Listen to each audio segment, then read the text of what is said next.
The Gentle Art of Tramping, Chapter 12, The Dip.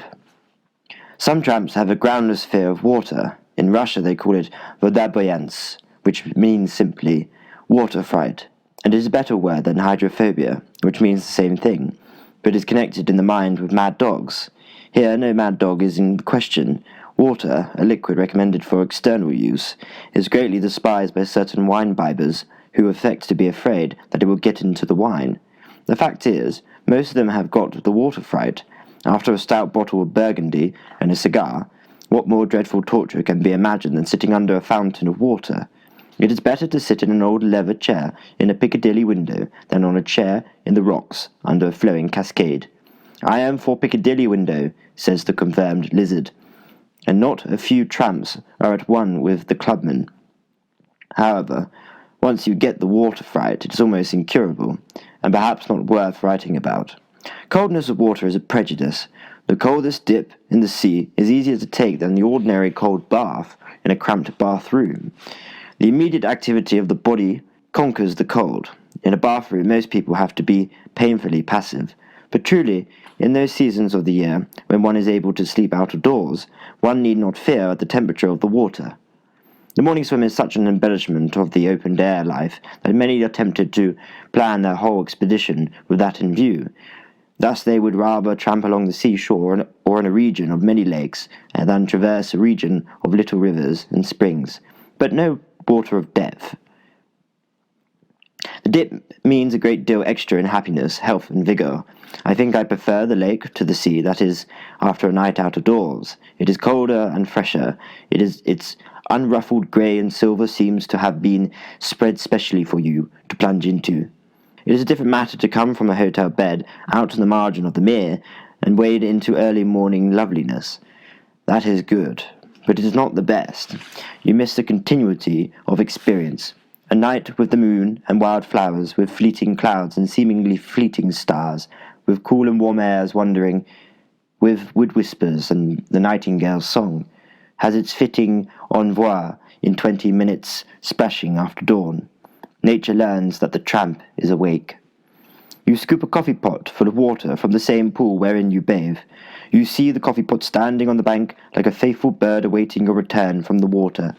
Mother naked, you plunge and strive and indulge in various forms of joyous excess.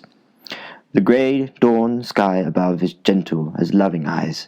The blue smoke of your fire has lost itself and plays with the morning air, as you do with the water. After that, still dripping, you carry the coffee pot to the fire. You dry as you walk. It may be your pleasure, as a man, to return to the lakeside and shave. You stand in the freshness with no one near, and brandish a lathered shaving brush. You may not be able to get all the hair off, but what more delicious shave than this? The next item in the program may be the morning wash. You can wash out a shirt, a pair of socks, a towel, a sugar bag, what you will, and dry them as the morning sun warms up. This is a necessary matter now and then. It is not convenient to save up bits of washing for some village lass to do, or for some town laundry. It means delay in uncongenial places. The dip is also associated in the mind with fishing. Dawn is the hour when they jump, and the angular tramp loves the dawn shadows of the morning twilight.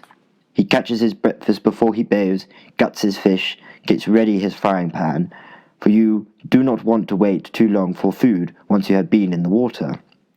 But it is not only at dawn that one bathes. Any good stream or pool at any time is a good pretext for a dip. There is some danger of overdoing it at the beginning, especially when it is sea bathing. The afternoon bathe is sometimes tiring, if one has bathed also before noon. A good plan is to bathe morning, noon, and night, but not too long at any time. If you are a thoroughgoing lazy tramp, you can sunbathe for an hour or so also, but of course you will not get far along the coast in the course of a day. In lake and sea there is the temptation of swimming, but most commonly, in mountain tramping, swimming is not possible. The rivers are too tumultuous, the lakes are boggy or shallow, but there is considerable pleasure. No happier noontide can be imagined than on the stairs of a cascade, where a little river, plunging from a pass, makes its rocky and foaming descent to gentler levels. You sit well inside a water-worn slippery armchair, while living crystal comes down on your head and neck, on shoulders and back. in the Rockies and in the Alps, in the Caucasus and in the Carpathians. Wherever there are mountains, there are such places and such delights.